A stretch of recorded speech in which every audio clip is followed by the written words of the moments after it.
Good morning sa lahat ng mga minamahal naming viewers na walang sawang nagsuportar sa amin. At magandang umaga po sa ating lahat dyan. Happy Monday. Panibagong araw, panibagong vlog sa ngayon. At ngayong araw ay Lunes, pizza 15 na ta ngayon. Dali sa panahon. At unang sa lahat, pasalamat tayo sa Panginoon. Maganda ang panahon. Good morning. Good morning sa mga minamahal namin viewers dyan, at lalo na sa ilan ni Idol Japper Sniper, Jan Riot, at sa lahat-lahat nagmamahal sa amin sa Riot family, kay Boards, kay sa mga ka-Riot friends, at sa kay Bronzy at kay Piyang Probinsyana. Maraming salamat pala sa suportar niyo sa amin. At ngayong araw ay magpatuloy kami dito sa aming ginagawa sa buhay bukid po, mga katatay natin dyan. Good morning sa aking mga tanim. Shout out sa lahat na mahilig sa tanim. Shout out kay Ma'am Elby Moyko natin dyan, Ma'am Regine Ramirez at Sir Dandy Ramirez from Japan, at si Ma'am Ching Maglinaw, at si Ma'am Ana Mamites Nolasco pamilya, at Daddy Boy from Italy, at sa kanila ni Naksayori at Anak Anghelo at si Anak Michelle. Good morning po sa inyong lahat dyan, mga katatay natin, Ma'am Josephine Bopre, Ma'am Josephine Tabing, at Sir Lamberto. Good morning po. At ngayong araw ay kami dito sa buhay bukid namin. Mag-update kami sa aming mga tanim. Mamaya kung ano na yung kalusugan sa aming mga yung naantian sa baha doon. Sa puntahan ko yung mga niyuga namin. At sa ngayon, at mamaya magpapakain pa muna ako sa aking mga mga baboy, at makagising na lang si Lister. Mamaya pupunta kami sa aming niyugan, tapos tingnan namin yung aming tinanim na kangkong doon, kung ano nangyari sa aming kangkong. At sila ni Bronzy ay tulog pa po, mga katatay natin dyan, at si Anak Michelle agang nagsampay kasi aga din siya naglalaba. Pasalamat kami sa Panginoon kagabi, malakas yung ulan. At shout out kay dong lakas ng Negros natin dyan, at kay Inday Luida, at sa kay mama niya sa Escalante. Kahapon nagtanim kami ng tanglad. Hindi ko na buhusan ng tubig, pero kagabi umuulan. Ito na maganda na yung mga sa siling nila ni Bodso. Ngayong araw ay mag-abono sila. Itong spot na to sa banda bahay ni Bronzy at sa dito sa my tree house. Ito natapos na to ni Tatay Riot sa pagguna, at ito na malaki na. Salamat Lord na binigyan mo kami ng ulan kagabi, na yung mga tanglad ko nga doon yung banda sa tree house, at yung iba na sa harapan sa bahay ni Bronzy. At buhay na, at isang puno na lang yung ko mamaya kukunin, tapos doon ko ilagay sa sa kiliran sa ampalaya naman ni Boards, para madami na yung namin ng tanglad. 58 na kapuno yung natanim ko sa tanglad namin po, mga katatay natin dyan. At magandang umaga po sa ating lahat dyan. Iba kong tanim namulaklak na sila yan. Namumulak na yung mahilig sa orchids dyan, kaway-kaway. Ito yung remembrance ko, nandun ako sa una sa Occidental, nagtitinda ng bagoong. Yun ang barter sa akin ng gusto sa bagoong, ako naman yung gusto sa orchids. Ito buhay na sila talaga po, mga katatay natin dyan. At dito tayo papasilip ko yung bago kong recruit na bago kong recruit din na halaman galing sa aking kaibigan. Ito po, mga katatay, buhay na buhay siya. Ito, 2 piraso, isa lang piraso hiningi ko, tapos binigyan niya ako ng 2. Maraming salamat po sa pagbigay. Padamihin ko to yung mga mga alaga kong mga bulaklak, kasi pag naayos na to yung bahay namin, ilalagay ko to sa tree house. Update pala ako sa hindi nakaalam yung sa tree house ko. At maghanap na lang ako ng iba. Hindi ko na antayin si Paturji. Siguro yung papa ni Boss GR yung sabihan ko mag ano sa treehouse kasi ano yung tagal na dyan, hindi pa nagawa yung treehouse ko, yung upuan. Siguro yung papa na lang siguro na ano ni GR pag usapan ko kasi si Paturji may ano pa naramdaman para sa katawan niya. Sige siya, palagi siyang nagkarpentero, parang na ano siya ata siya ng napasma na sa kanyang pagtatrabaho.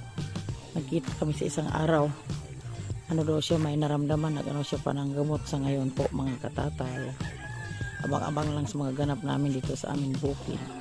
Tatay, salamat ako nakagising na yung aking cameraman si Kuya Lester. Magkukuha kami ng mga piti-piti. Sa amin po piti-piti itong tawag nito po mga katatay. Ito mag-comment lang kayo kung anong damo to. Kasi sa una po mga katatay, yung di pa kami nagtanim ng kangkong, yung pagkain namin sa baboy po. Ito, kunin namin kasi ilagay namin sa kay Bronzy na baboy. Ano lang namin to. Ito lang yung damo nga kinakain sa baboy ipakain tutos kanya. Piti-piti itong tawag namin. Hindi ko alam kung anong tawag sa Tagalog nito. Kasi wala pa kaming kangkong ma-harvest kasi kababago lang namin harvestan yung kangkong. Ito yung kunin ko para ibigay ko kay Bronzy kasi kay Alexa. Bawal si Alexa kasi tagal na si Alexa nanganak, tapos si Alexa sa una nakatikim siya dito pero hindi siya buntis. Ngayon kay Bronzy kasi panganay yung binubuntis si Bronzy, lahat ipapakain natin sa baboy ni Bronzy para masanay siya.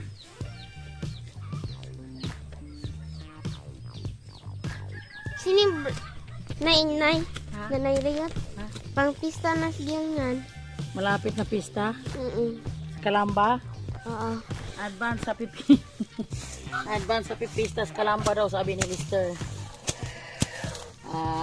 Sa lahat na minamahal naming viewers, hapon yung kapatid ko tumawag, ipapakuha si mama doon sa Occidental at magpagaling ka dyan ma, dinalan na si mama sa sa doktor, pero sabi ko sa kapatid ko maghingi po ko ng kay Boards pamasahe at kay Bronzy ko yung mama ko doon, tapos dito kasi dami namin sa Bisaya na mga gamot kasi na doktor na parang walang alibyo yun niya pakiliran dahil ito siya sa aking mga gamot po mga katatay natin dyan. Ano to siya nanay riyot? Ano to?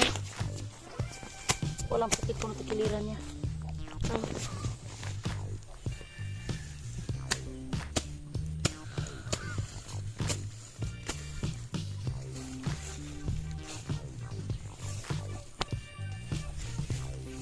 Piti.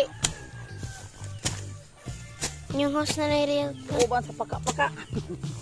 Yung host na. Baka mapikas mo. Kanyang trabaho sa bundok kasi patay na ito.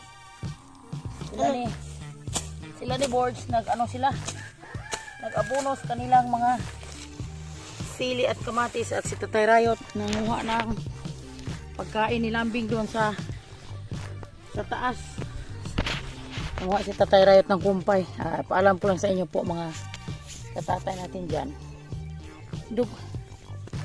Sa mga minamahal naming viewers dyan na comment dyan sa mababasa ko sa comment namin sa baba, ipaalam ko sa inyo si Lambing talaga yung araw na palagi pa siyang inararo, may pagkain yun. Kita nyo sa palibot namin naubos yung saging ni Tatay Rayot sa pagpakain. Ngayon bumalik na yung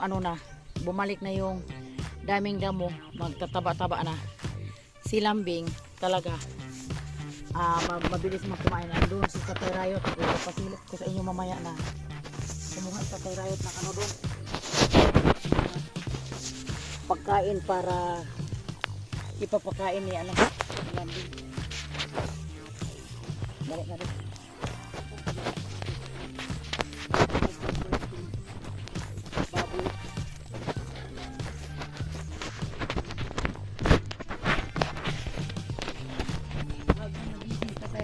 alas 5 madaling umaga.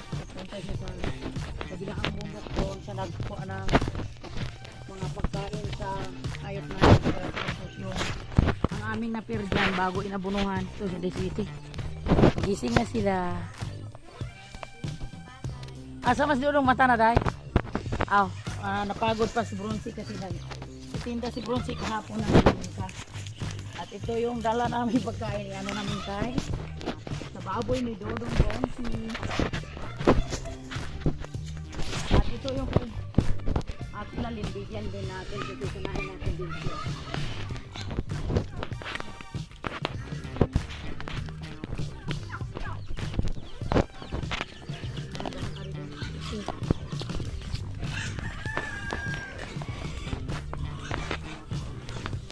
Ako si Lucy ng anak ng malapit na si Lucy. Mga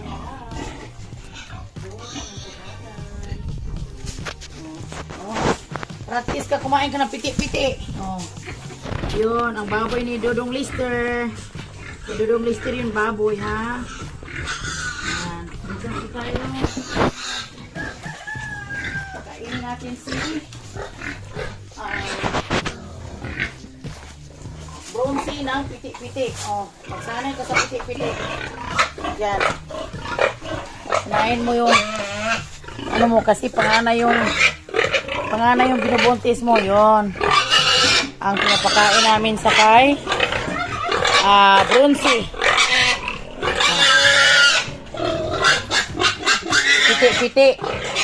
Piti-piti ang tawag. Mag-comment lang po kayo mga katatay natin dyan. At magandang umaga po sa ating lahat. Ito naman si Lucy. Hi guys ko, Lucy. Ang bunganga mo, Lucy. Bigyan natin kung si Lucy ng kung kakain ba dito si Lucy. I-practice natin si Lucy. Kung kakain ba siya. Hala, nakawalan ka naman, Lucy. Oh. Ay. Kakain din siya. Ay. Walang pili talaga si Lucy. Kakain din siya ng piti-piti. Basta piti-piti lang yung tawag sa amin nito po mga katatay.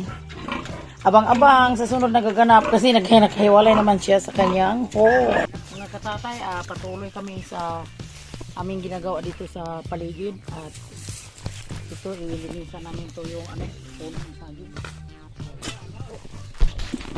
Dito sa agit dito. Ano? Ha? Ika naman. Patuloy tayo kasi pag maghapon ang daming lamok. Po mga katatay natin dyan. Shout out sa lahat na mga minamahal namin viewers. Pasensya na po kayo na dito lang kami muna yan sa aming mga paligid. Kasi ang dami ng mabilis tumubo yung mga natin dito. Yung mga damo-damo na nakatikim sila ng ulan po. At kailangan namin pilinisin kasi paggabi.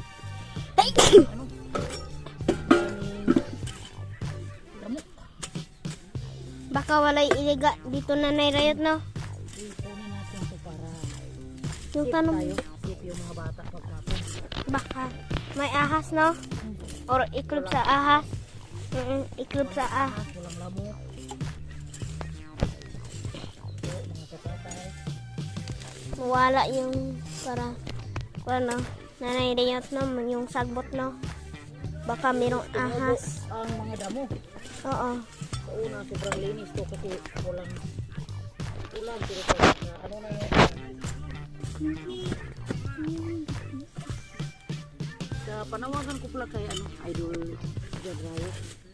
Sana doon, balang araw na kapag sa Panginoon, makapunta ka dito sa pista doon para mabisita mo manawan kami dito sa Buhay Bukid.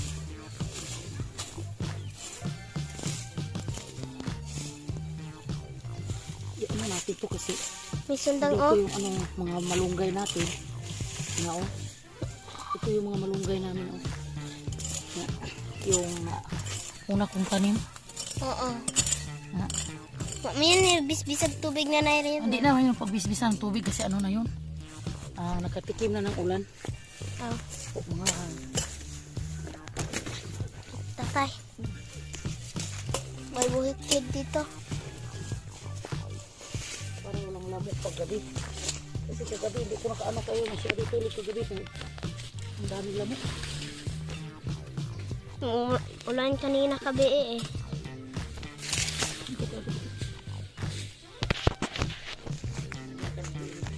Yan. Nanay Rayet ah. Paglat, yung padamingin natin siya na yung naiwan. Yung iba doon sa ano. Meron pang tamngad ari ah. Ay dito Nanay Rayet. Sa likod mo. Ato tumilisan para ano, makikita yung mga tanim natin mamayang hapon. Ano na to? Na itong sunugin para pagpaaso na wala nang lamok talaga.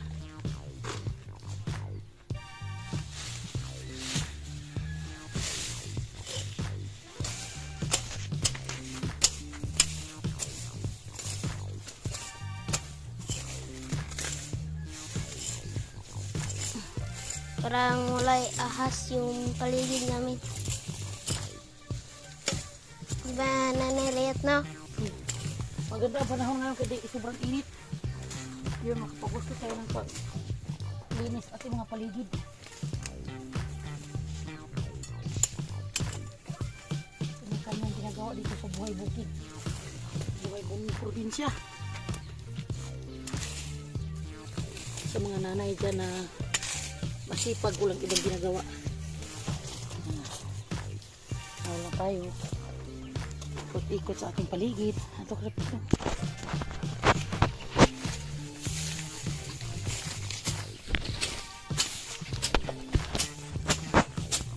Yung katatay, yung sili namin.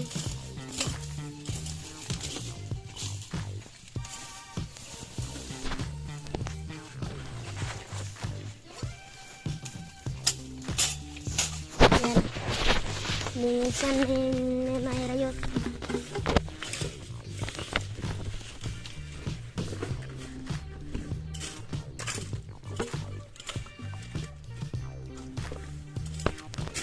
May kan oh, kabuo. Talaga ito ng butang nga bisita. Hanap pa tayo ng marami pang mga bulaklak lagay natin dyan. Natin yung itapon. Baka matanim ng bulak. Tara.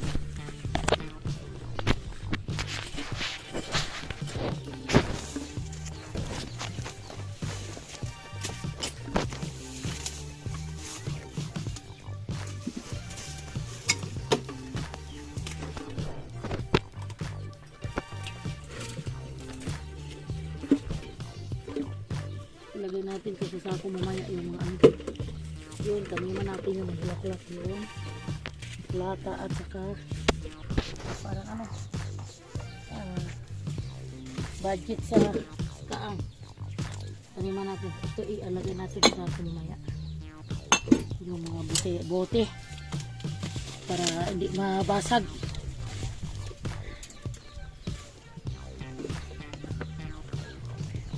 Dara patindog ana. Dara tindog ari pa rin. Itong una, yun ang naplano ko na bunutin para tatanim, pero ngayon siyan lang yung naiwan. At Meron pa. Meron pa Nanay Rayet. ito yun ang ano una namin tanim ni Kuya Lester oh. Buhay na buhay siya talaga na. Ito oh, yung una namin na tanim.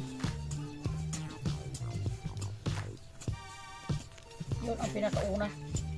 Yung dalawa namin tanim, yung 17 kapiraso. Ito yung una ko, kasabay yung malunggay. Kasabay yung malunggay oh. Ito yung kasabay ang una kong tanim at tamlad. Tapos kasabay yung tilog.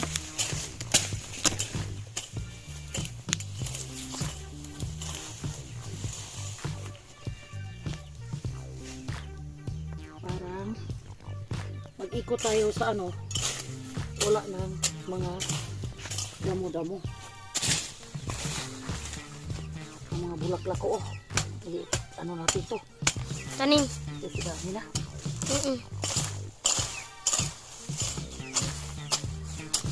maganda yung sanggot pagtalas. Steel.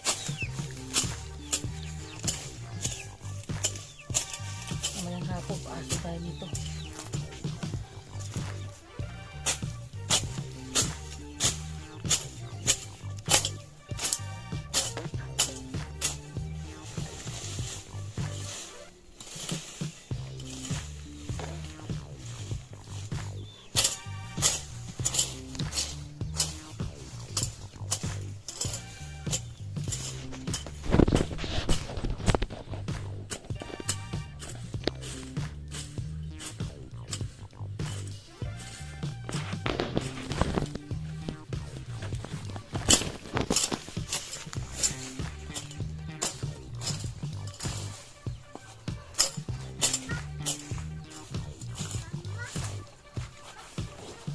Kasi ilong kainit!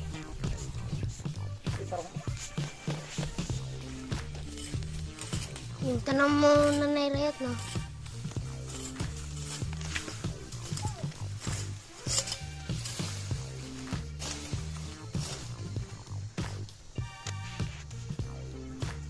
Bato.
Taba-taba sa malunggay, oh.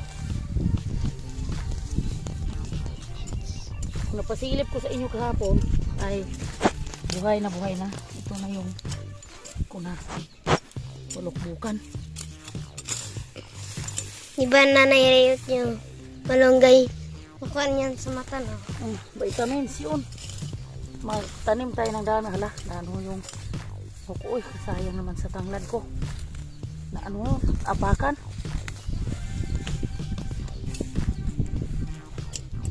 Apakan.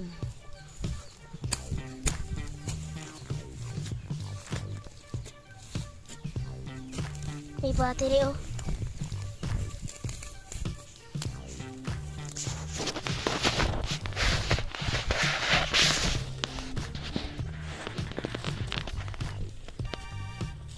Buhay pa yan na nairayat, no? Buhay na ni. Kuha na ni siya. Napakan lang siya, buhay na. Napakan, di nakita kasi ano, daming damo. Ito ngayon.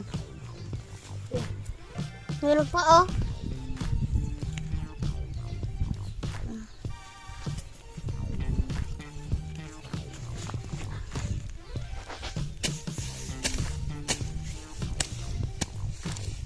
Daming pitik-pitik para pagkain sa baboy, oh. Mm-mm. Ngayong hapon, muha tayo ng isang sako nito para pag kinabukasan, Linis bigyan na. natin kay Bronzy kasi mabili. Wala kasi Bronzy kumain at si Goldie. Goldie pala yung isa na Lucy mo yung ano ko kanina, eh. Naisip ko kanina si Lucy palagi kasi parang ano na si Lucy kasi kanina. Si Goldie pala yung binigyan ko kanina na pitik-pitik. Kamali.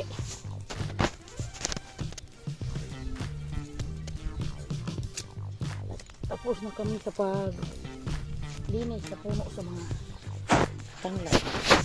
Tapos na paglinis yung puno sa ano, maliwasan nga yung puno sa saging.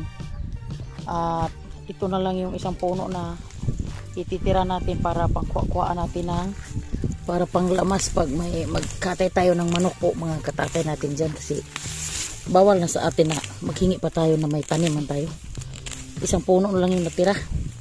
Kasi yung tatlo na ubos ko na bunot, tapos tinanim ko sa harapan ng bahay ni Joshua, ni Bronze, at doon sa paligid. At ito yung mga kasama niya, buhay na yan. At abang-abang lang kayo sa sunod namin na magaganap dito sa buhay bukid. At ingat lang tayo, masyado namang ano naman yung init po. Mga katatay, update tayo sa aking kangkong na tinanim. At sus, masamang balita to.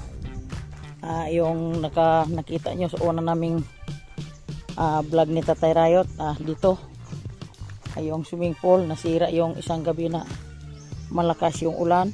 Yung July 7, yung condolence pala sa Cebu, yung bagong kasal na anod. Ito yun, ang lakas ng ulan nito. Sus, ginoo ko yung kangkong ko. Sa kabilaan parang 4 na lang ang piraso yung naiwan. Yung iba nasa baybay na siguro yun. Nabanlas na sa baha. Po, kasi sobra yung ulan. Dumating yung ulan alas 12 ng gabi hanggang magdamag alas 6 ng umaga, nagtigil. Ayun na ang papala sa kangkong ko, naanod na po mga katatay natin dyan. At dito lang ako silipin ko yung ano namin dito, yung mais, para makita ni Jan Rayot yung ano napir niya na nabunuhan namin ni Tatay Rayot yung nakaraan. Yun sa vlog namin, tingnan nyo ang lakas palala yun sa ano, sa ulan yung nakaraang araw no ukotahon. Wag lang tayo mag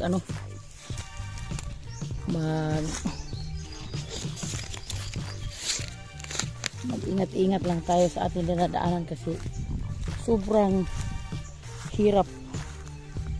At ito na yung napir ni Jan Rayot na naabunuhan na namin at saka hanggang mais. Huwag kang mag-alala, ito pag halarbisin na to, si lambing nito di na to makaubos. Ang sa sunod araw punta kami sa Malusay, kami ng ipananim doon na itanim na napir, kasi punuin namin ng napir dyan sa baba. Ang sobrang taba sa mais. Di na yun sa karabaw, di na yun tudling kasi mabali yun. At dito tingnan nyo, dami ng pagkain. At masaya na kami kasi si lambing hindi na yun masyadong siya. Kasi ngayon si lambing hindi naman inararo kasi tapos na yung pag-araro yung uma namin. At ito pala may 2 pirasong nalaglag na niyog. Dalhin natin ito po ulit sa bahay. At sa lahat-lahat nagmamahal sa amin, at maraming salamat po sa panonood nyo, sa walang sawang suportar nyo sa amin po, sa mga katatay natin dyan.